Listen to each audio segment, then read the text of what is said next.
आज जो हमारे यहाँ पर गेस्ट हैं अभी बैक स्टेज पर, उनका अपना एक यूट्यूब चैनल है विल पावर स्टार के नाम से। वो मोटिवेशनल वीडियोस बनाते हैं, उनके 24 लाख से ज्यादा सब्सक्राइबर्स हैं। उसके अलावा वो एक बहुत ही सक्सेसफुल एंटरप्रेन्योर भी है। Let's give an energetic and warm welcome to the one and only Mangesh Shinde.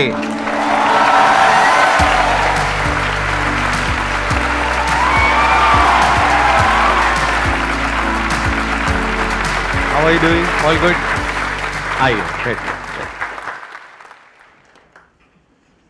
आप थोड़ा सा बताइए, वैसे आपने कब ये अपना YouTube का जर्नी शुरू किया और उसके बाद में अभी आप क्या क्या कर रहे हो? सो सर, मैंने YouTube का जर्नी जो है वो 2016 से स्टार्ट किया। मैंने पहले एक YouTube चैनल बनाया था, बट उसमें 150 के आसपास मैंने वीडियोस वगैरह अपलोड कर दिए, बट कुछ कॉपीराइट क्लेम की वजह से वो पूरा चैनल डिलीट हो गया और उस टाइम पे पता भी नहीं था कि चैनल रिकवर कैसे करते हैं। तो 2017 में वापस से मैंने YouTube चैनल स्टार्ट किया और उसको ग्रो करते गया धीरे धीरे। बट विद दैट मैं कुछ स्टार्टअप वगैरह भी कर रहा था। तो उस टाइम पे मैं कुछ इंजीनियरिंग के 3rd ईयर में था और इंजीनियरिंग के 4th ईयर में आते वक्त मेरे ऑलमोस्ट 5 स्टार्टअप्स फेल हो चुके थे। तो उससे बहुत कुछ सीखने को मिला और उसके बाद फिर जॉब वगैरह करने लगा। जॉब में बहुत सारी चीज़ें सीखी, लेकिन एक माइंड स्टेबल नहीं हो रहा था, कुछ तो अलग करना था। तो सोचा कि यार अब मैं यूट्यूब चैनल कर रहा हूँ और उस टाइम पे मेरी एक हैबिट थी कि मैं अगर लोगों से बात कर रहा हूँ तो उनके जो भी इश्यूज़ है मैं उसको रिजॉल्व कर पाता था, उनको एक बेटर सोल्यूशन दे पाता था। तो सोचा यार चलो इसके ऊपर ही कुछ किया जाए और यूट्यूब चैनल के ऊपर भी ऐसी कुछ चीज़ें स्टार्ट की और वो चीज़ें वायरल होने लगी। मिलियंस में व्यूज़ आते थे और जैसे ही व्यूज़ आते थे तो मुझे कुछ ब्रांड से अप्रोच आया कि सर मुझे आपके इस पर्टिकुलर यूट्यूब चैनल पे कुछ ब्रांड प्रमोशन करना है। मैंने ब्रांड प्रमोशन के लिए ओके किया। उन्होंने पूछा कि आपका क्या मतलब क्या प्राइस चार्ज करोगे आप। तो मैंने सोचा कि यार चलो बहुत ज़्यादा अमाउंट बोल देता हूँ। तो मैंने उनको बोला कि मैं 4,000 रुपये लूँगा। और ये कब की बात थी? 2017 ये की? 2019 की बात है। 2019 में? जी। तो मैंने उनको बोला कि मैं 4,000 रुपये लूँगा। उनका तुरंत मुझे कॉल आया कि sir we are giving you 40,000 in advance for the next 10 videos. मुझे लगा फिर यहाँ पे कुछ तो गड़बड़ है। तो मैंने फिर रिसर्च वगैरह किया तो मुझे पता चला कि बॉस एक वीडियो का प्राइस ही मेरा 50,000 जा रहा है और ये लोग मुझे 4,000 में लॉक कर रहे थे। तो उसके बाद मुझे पता चला कि यार ऐसे बहुत सारी क्रिएटर्स के साथ होता है जिनको चीज़ें नहीं पता है। ठीक है, मैं तो Tier 1 सिटी से हूँ, लेकिन अपार्ट फ्रॉम दैट बहुत सारे ऐसे लोग हैं जो कि Tier 2 Tier 3 सिटीज़ से है, उनको ब्रांड प्रमोशन क्या होता है वो भी नहीं पता। तो Tier 3 सिटीज़ के लोगों के लिए भी हम लोग वहाँ पे कुछ कर सकते हैं, ऐसे ब्रांड्स हम लोग लेके जा सकते हैं उनके लिए। तो एडसेंस से उनको जो एक रेवेन्यू मिलता है, अपार्ट फ्रॉम दैट उनके लिए एक साइड सपोर्ट हो जाएगा जो उनके कंटेंट को इम्प्रूव करने के लिए या फिर उनके क्वालिटी को इम्प्रूव करने के लिए हेल्प करेगा। So we started the company Will Star Media. तो उसके बाद फिर हम लोगों ने क्रिएटर्स के साथ काम करना स्टार्ट किया and today we have worked with 5,000 creators all over the India till date. आपकी टोटल रेवेन्यूज आप थोड़ा शेयर करना चाहेंगे कि जो आपका ये जो वेंचर है विल स्टार मीडिया, इसकी टोटल एनुअल रेवेन्यूज कितनी है? अभी इस साल हम लोग क्रॉस कर लेंगे ऑलमोस्ट 10 करोड़ का रेवेन्यू। 10 करोड़ का आप रेवेन्यू क्रॉस करेंगे? तो मुझे ये पूछना है कि आपने 5 स्टार्टअप किए थे, तो उसका क्या मतलब मोटिवेशन क्या था कि आपने उसको एक और स्टार्टअप स्टार्ट करा जो आप सक्सेसफुली हो चुका है? मैंने बहुत सारी चीज़ें स्टार्ट की थी, मतलब ट्रेडिशनल से लेके टेक तक। तो मोटिवेशन तो ऐसा था कि कुछ तो अलग करना है, कोई तो प्रॉब्लम सॉल्व करनी है। तो उसी प्रॉब्लम को सॉल्व करने के लिए मैं अलग अलग चीज़ें ट्राई कर रहा था और अलग अलग चीज़ें फेल हो रही थी। बट जब ये YouTube का चीज़ मुझे मिला तो ऑटोमेटिकली मुझे बहुत बड़ा प्रॉब्लम और बहुत बड़ा लूप होल वहाँ पे मिला। And business is all about loop holes and the issue you are solving. जितना बड़ा इशू उतना बड़ा बिजनेस। तो वो इशू मुझे मिला और उसी इशू को मैंने एज अ बिजनेस बना दिया। मतलब इन्होंने खुद एक प्रॉब्लम को फेस किया। yes. और जब फेस किया तो इनको खुद पता था एग्जैक्टली कि वो प्रॉब्लम क्या हुई। वो जो एग्जांपल इन्होंने दिया था, इन्होंने वो 4,000 रुपए वाला, जिसका एक्चुअल में मार्केट रेट 50,000 रुपए था, राइट? तब इनको रियलाइज हुआ कि कितनी बड़ी प्रॉब्लम है और कितनी बड़ी अपॉर्चुनिटी है। फिर इन्होंने बाकी भी यूट्यूबर्स को कॉन्टैक्ट किया और धीरे धीरे अपना एक ऐसा नेटवर्क बना लिया ब्रांड्स का और यूट्यूबर्स का, जिनको आप आपस में कनेक्ट कर रहे हैं। और बीच में आपका अपना परसेंटेज है, whatever it is, right? So one more question कि कई बार ऐसा होता है कि बच्चों के पेरेंट्स अलाउ नहीं करते स्टार्टअप करने के लिए। बच्चा जाता है कि मेरे को स्टार्टअप करना है, बट फैमिली कहती है, पेरेंट्स कहते हैं आपने इतनी एजुकेशन करी है, ये कोर्स किया है, हमने इतना इन्वेस्ट किया है, आप जॉब में जाओ, आप गवर्नमेंट सर्विस में जाओ। तो स्टार्टअप के लिए किस तरीके से पेरेंट्स को हम कन्विंस कर सकते हैं या वो हमारे साथ सपोर्ट में आए? मैम बेसिकली मैं तो एक मैकेनिकल इंजीनियर हूँ और एक मैं MNC में जॉब कर रहा था। तो कंपनी मुझे लंदन भेज रही थी for the next few years, but मैंने वो अपॉर्चुनिटी रिजेक्ट करके कंपनी में रिज़ाइन दिया। बिना घर वालों को बताए। उस वक्त मेरे पापा मेरे से 3 महीना बात नहीं कर रहे थे। लेकिन जब मैंने स्टार्टअप स्टार्ट किया, उसके बाद फिर जब वहाँ पे चीज़ें रोल आउट होने स्टार्ट हो गई, वहाँ से रेवेन्यू आना स्टार्ट हो गया या फिर चीज़ें दिखने लगी, तो उन्होंने आके सपोर्ट किया। उन्होंने 6 महीने बाद मुझे बोला कि बेटा मैं क्या कर सकता हूँ तेरे स्टार्टअप में। तो that was a motivation for me. मुझे ऐसा लगता है कि आप अगर घर वालों को कन्विंस करने के लिए चीज़ें करोगे ना तो कभी नहीं होगा। आप उनको प्रूव करके दिखाओ कि I am able to do this. जब आप उनको प्रूव करके दिखाओगे कि ये मैं कर सकता हूं, तो उनके साइड से आपको कोई चीज मांगने की जरूरत नहीं पड़ेगी, उनके सपोर्ट मांगने की जरूरत नहीं पड़ेगी। वो ऑटोमेटिकली बाय डिफॉल्ट आपको सपोर्ट करना स्टार्ट कर देंगे। अगर हम दूसरी साइड से देखें, मान लो कि आप खुद एक पेरेंट हो और आपका कोई बच्चा है जिसकी एज है 18-19 साल, यस सर। तो आप क्या चाहोगे अंदर से डीप विद इन कि उसका अपना स्टार्टअप सक्सेसफुल हो जाए और एक बहुत बड़ी कंपनी खड़ी हो जाए जहां पे मिलियंस ऑफ डॉलर्स हो, या फिर वो एक जॉब करे 20-30 हज़ार रुपए महीने की? आप क्या चाहोगे अंदर से? ऑब्वियसली कि वो अच्छे से स्टार्टअप करे, सक्सेसफुल हो जाए और मिलियन और बिलियंस अर्न करे। आप बोल तो रहे हो कि पेरेंट्स ऐसा वैसा वैसा, जब हम खुद पेरेंट बन जाएंगे तो हम खुद भी बच्चों को वही बोलेंगे। तो अब इसका सोल्यूशन क्या है अगर आप पेरेंट हो तो? क्योंकि मेरे जो सेशंस है वो हर कोई देखता है, बच्चे भी देखते हैं, बड़े भी देखते हैं, कि अगर आप पेरेंट हो, मैं दोनों के एंगल से बता देता हूं इसका सोल्यूशन क्या है। तो अगर आप एक पेरेंट हो, आपको क्या करना है, वर्स्ट केस सिनेरियो देखो और बेस्ट केस सिनेरियो देखो। मान लो मेरी कैपेबिलिटी है 1 लाख रुपए तक का रिस्क लेने की, वो मैं उठा करके बच्चे को दे सकता हूं और बोल सकता हूं अब ये 1 लाख रुपए है, अब इसमें तुझे पढ़ाई करनी है पढ़ाई कर, बिजनेस करना है बिजनेस कर, इसको उड़ा देना है उड़ा दे, तेरी लाइफ है, इसके आगे मेरे से कुछ भी एक्सपेक्ट मत करियो क्योंकि मेरे पास में है ही नहीं तेरे को देने के लिए। क्लियर लाइन ड्रॉ करनी होगी, तब उसके अंदर भी सीरियसनेस आएगी। फिर उसके अंदर से ये आएगा कि अब मैं करूं या नहीं करूं। नहीं तो हो क्या रहा है, वो बच्चा बोल रहा है मुझे करना है, पेरेंट्स कह रहे हैं नहीं करना है, यही सब चले चले जा रहा है। तो पेरेंट्स के एंगल से पहले आपको क्लियरली बताना है बच्चे को, अगर आपके पास में कुछ रिसोर्सेज अपने बच्चे के लिए है तो, कि मैंने ये पैसा जोड़ा है पूरी जिंदगी में काम करके तेरी पढ़ाई के लिए, तो या तो इसको पढ़ाई में लगा करके अपना कुछ कर ले, या फिर तेरे को जो करना है कर, ये पैसा तेरे लिए है, अब तू देख तू क्या करना चाहता है, 18 साल से ऊपर है, डिसीजन तेरा है। और अगर आप ऐसे पेरेंट्स के बच्चे हो जो कि कुछ करना चाहते हो और आपके पेरेंट्स आपको सपोर्ट नहीं कर रहे हैं, तो आपको क्या करना है, अपने पेरेंट्स की सिचुएशन को समझना है। हो सकता है उनकी फाइनेंशियल कंडीशन सच में ऐसी हो कि उनके पास में पैसे नहीं है आपको देने के लिए, तो उनके ऊपर प्रेशर क्रिएट नहीं करना है, करना है तो अपने दम पे करो, उसमें थोड़ी ना वो मना करेंगे। एग्जैक्टली। सोचने वाली बात है, मना करते क्यों हैं, रिस्क की वजह से ना। Yes sir. अगर रिस्क आप अपने बेस पे उठाने के लिए तैयार हो तो कोई भी पेरेंट्स मना क्यों करेंगे। ये भी मेरे साथ में बैठे हैं, आपने जब अपना ये काम शुरू किया था कितने पैसे से शुरू किया था? सर मैंने YouTube वाला जो आपने शुरू YouTube किया जब स्टार्ट किया था, मैंने पापा से 800 रुपये लिए थे माइक खरीदने के लिए, और फिर वो माइक से मैंने YouTube का जर्नी स्टार्ट किया था। और उसी के बाद जो पैसा आया उसी के बाद मैंने बिजनेस वगैरह में लगाया। मैंने उस 800 रुपये के अलावा 1 रुपया भी पापा से नहीं लिया था। और मैंने जब अपना करियर शुरू किया था मैंने सिर्फ 12,000 रुपये लिए थे, वो भी मेरे नाना जी से। उन्होंने मुझसे पूछा था कि संदीप तुझे क्या चाहिए, मैंने कहा मुझे कैमरा दिला दोगे? उन्होंने कहा हाँ दिला देंगे। कितने का है? मैंने कहा 12,000 रुपये का। तो पहले तो सोच में पड़ गए 12,000, आज से बहुत साल पहले, लेकिन फिर उन्होंने दिला दिया। तो वो 12,000 रुपये से मैंने अपना करियर शुरू किया था, और आज जो भी कुछ है मेरे पास में वो उस 12,000 के कैमरे की वजह से। इन्होंने 800 रुपये से शुरू किया था। ये बात यहाँ पे आपको क्लियर हुई?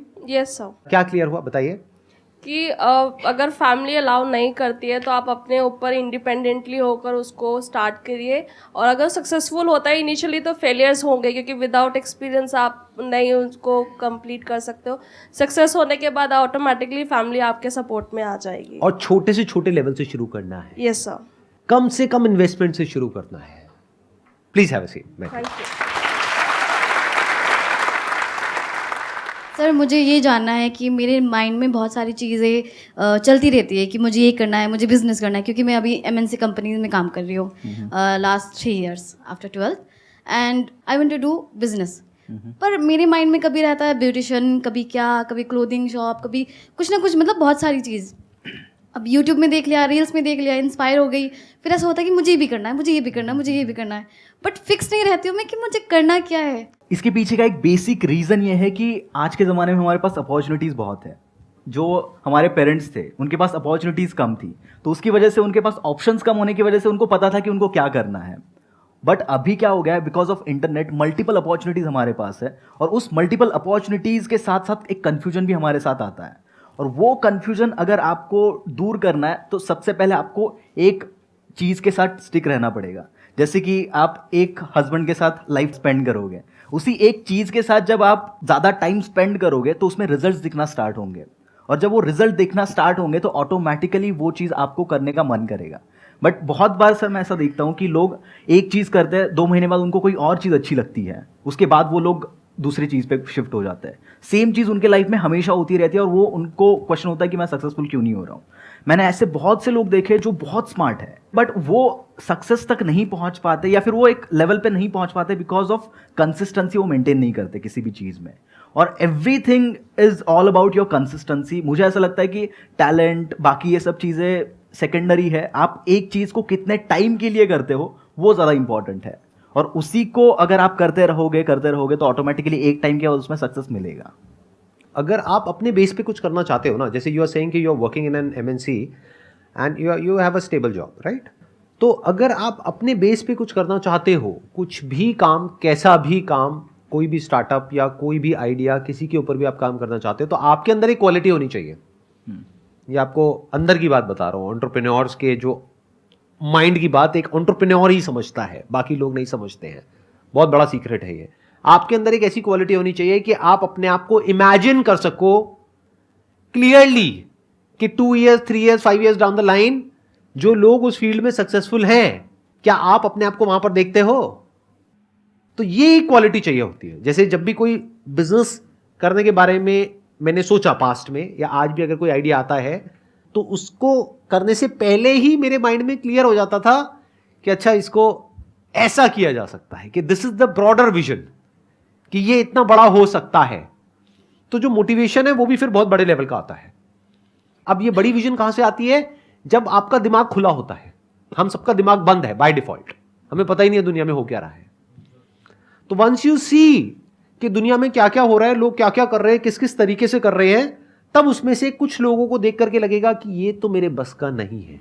दूसरी तरफ से आप देखोगे अच्छा ये कुछ लोग हैं जो कुछ ऐसा कर रहे हैं, और आप कहोगे ये तो मैं कर सकता हूं, ये तो मैं कर सकती हूं, ये तो मैं सीख लूंगा। मतलब अंदर से आया ना, एक तरफ से आया अंदर से कि हाँ ये पॉसिबल है, एक तरफ से आया कि नहीं ये पॉसिबल नहीं है। तो पहले तो नहीं को काट दो, जो पहले ही आ रहा है कि पॉसिबल नहीं है उसमें टाइम क्यों खराब करना है। अभी को मत देखोगे, अभी क्या करना है ये देखो कि 2-4 साल बाद क्या आप अपने आप को वहां पे देख पा रहे हो, उस लेवल पे देख पा रहे हो।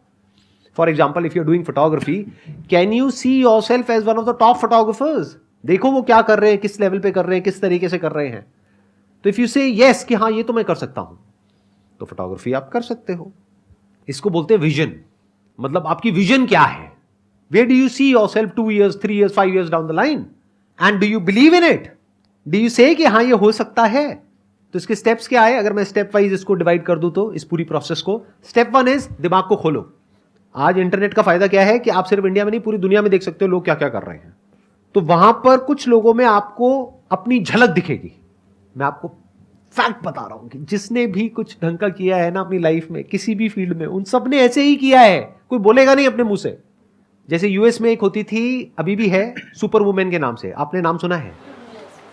She was there on YouTube जब मैंने यूट्यूब शुरू भी नहीं किया था। 2012 में जब मैंने अपना यूट्यूब का चैनल शुरू किया था, तो वो अपने करियर के एक बहुत अच्छे लेवल पर थी। उनके हर वीडियो पे 4 मिलियन, 5 मिलियन, 6 मिलियन व्यूज आते थे उस टाइम पर। तो वर्ल्ड में उनका क्रेज अलग ही लेवल का था। तो उनको देख करके कितने लोग इंस्पायर हुए जो आज इंडिया में अच्छे लेवल पे कर रहे हैं। वो कोई अपने मुंह से नहीं बताएगा। बट क्यों हो पाए वो लोग इंस्पायर? क्योंकि उन्होंने देखा कि यूएस में क्या हो रहा है।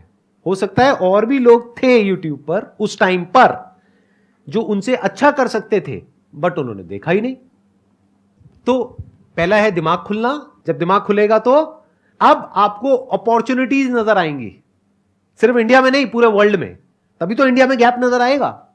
अगर आप इंडिया में ही देख रहे हो, और इंडिया में जो देख रहे हो वो करने वाले पहले ही लाखों बंदे हैं, लाइन में लगे हुए हैं, और आप भी जाकर के 1 लाख के पीछे लाइन में जाकर के खड़े हो गए हो, मुझे भी यही करना है, और वैसे ही कर रहे हो जैसे लाख लोग कर रहे हैं, तो सक्सेस क्या मिलेगी आपको? तो पहला स्टेप क्या आया? दूसरा स्टेप क्या है कि आपके अंदर से आएगा कि ये पॉसिबल है आपके लिए या नहीं है।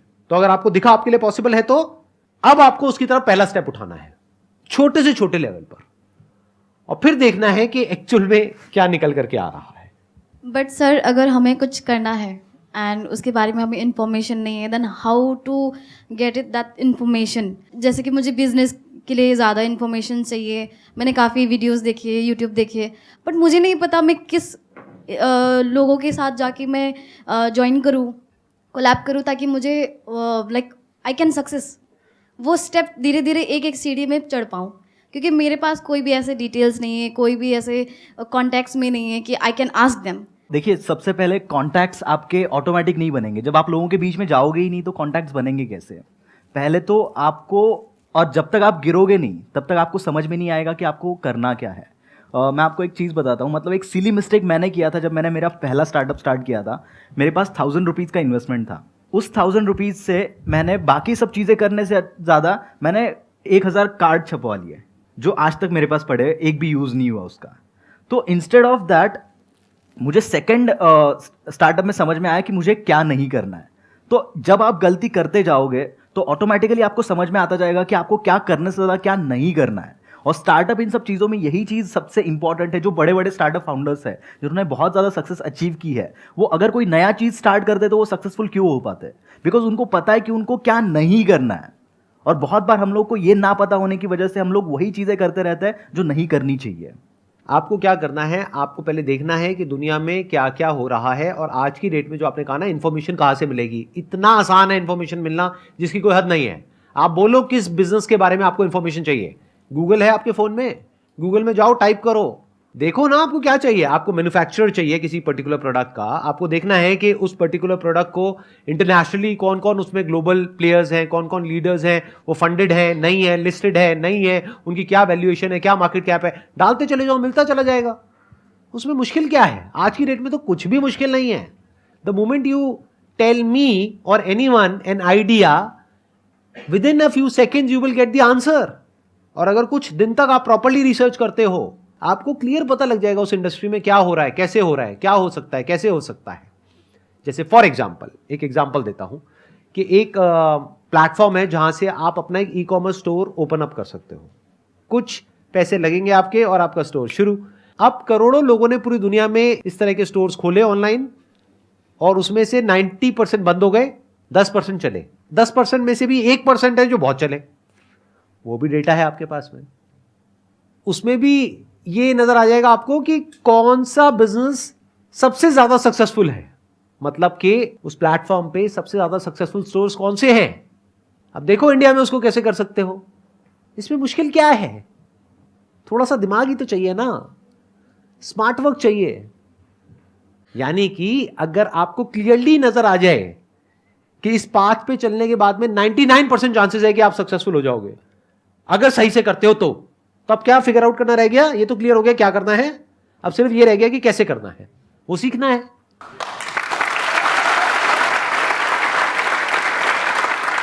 Thank you so much for coming. Thank you.